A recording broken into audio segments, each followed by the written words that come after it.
Hello friends, आपका स्वागत है मेरे चैनल शिखा की रसोई में। आज मैं आपके साथ पानी पकौड़े की रेसिपी शेयर करूंगी। पकौड़ी चटनी तो आपने कई बार खाई होगी। आज आप मेरे साथ ठंडे ठंडे पानी पकौड़े की रेसिपी ट्राई करिए। पकौड़ी बनाने के लिए मैंने एक छोटी कटोरी बेसन लिया है। उसमें हम थोड़ा थोड़ा पानी डालेंगे और उसको अच्छी तरह से हम फेंटेंगे। जितनी अच्छी तरह से हम इसे फेंटेंगे उतना ही अच्छा पकौड़ी हमारा तैयार होगा। इसमें हम सोडा या बेकिंग पाउडर का इस्तेमाल नहीं करेंगे। देखिए हम इसे कैसे चेक करते हैं। बेसन को चेक करने के लिए मैंने एक कटोरी में पानी लिया है। उसमें हम बेसन डालेंगे। अगर बेसन ऊपर आ जाता है तो हमें समझना चाहिए कि बेसन अच्छी तरह से फूल गया है। अब हम इसमें लाल मिर्च पाउडर, नमक और आधा चम्मच हल्दी डाल देंगे और इसे अच्छी तरह से मिला के 10 मिनट के लिए हम इसे रेस्ट करने के लिए रख देंगे।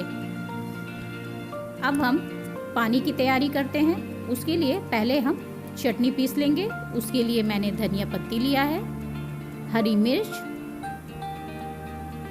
और अदरक का एक टुकड़ा लिया है।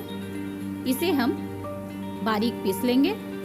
देखिए चटनी तैयार हो गई है। अब हम एक बर्तन लेंगे, उसमें आवश्यकता अनुसार पानी डालेंगे। आप इसमें जितना आपको जरूरत हो उस हिसाब से आप इसमें पानी डाल सकते हैं। मैंने आधा लीटर पानी डाला है। उसमें ये चटनी डाल दिया है और इसमें मैंने खट्टी मीठी चटनी डाली है। अगर आपके पास खट्टी मीठी चटनी नहीं है तो आप इसमें गुड़ और इमली का भी प्रयोग कर सकते हैं। अब मैंने इसमें आधा चम्मच हींग डाला है, आधा चम्मच कश्मीरी लाल मिर्च, इससे कलर बहुत ही अच्छा आता है। काला नमक आप स्वाद के अनुसार डाल सकते हैं। 1 चम्मच चाट मसाला, 1 चम्मच भुना हुआ जीरा, 1 नींबू का रस। आप इसे टेस्ट कर सकते हैं। आपको इसमें जो भी कम या ज्यादा लग रहा है आप उसे घटा बढ़ा सकते हैं। ये हमारा फुल्की का पानी तैयार हो गया है। अब हम ऊपर से इसमें धनिया की पत्ती डालेंगे और कुछ प्याज के मैंने स्लाइस काट रखे थे, उसे भी मैंने इसमें डाल दिया है।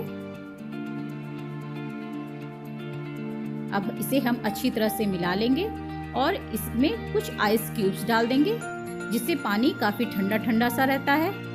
अब हम पकौड़ियाँ तल लेंगे। देखिए मैंने इसमें कोई भी सोडा नहीं डाला है, बेकिंग पाउडर नहीं डाला है। ये पकौड़ियाँ देखिए कितनी अच्छी तरह से फूलेंगी।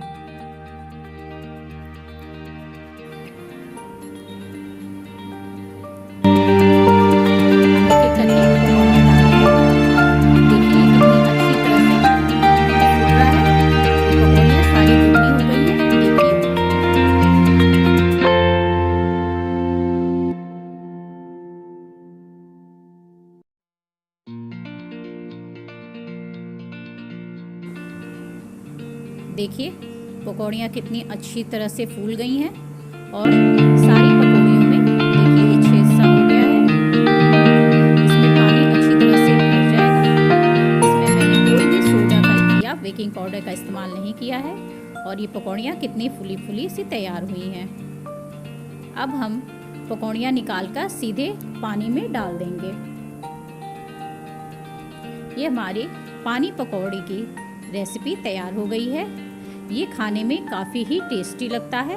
आप इसे एक बार ज़रूर ट्राई करें और मुझे कमेंट बॉक्स पे ज़रूर बताएं कि आपको ये रेसिपी कैसी लगी। अगर आपको मेरी ये रेसिपी पसंद आए तो मेरे चैनल को सब्सक्राइब करना ना भूलें। Thank you.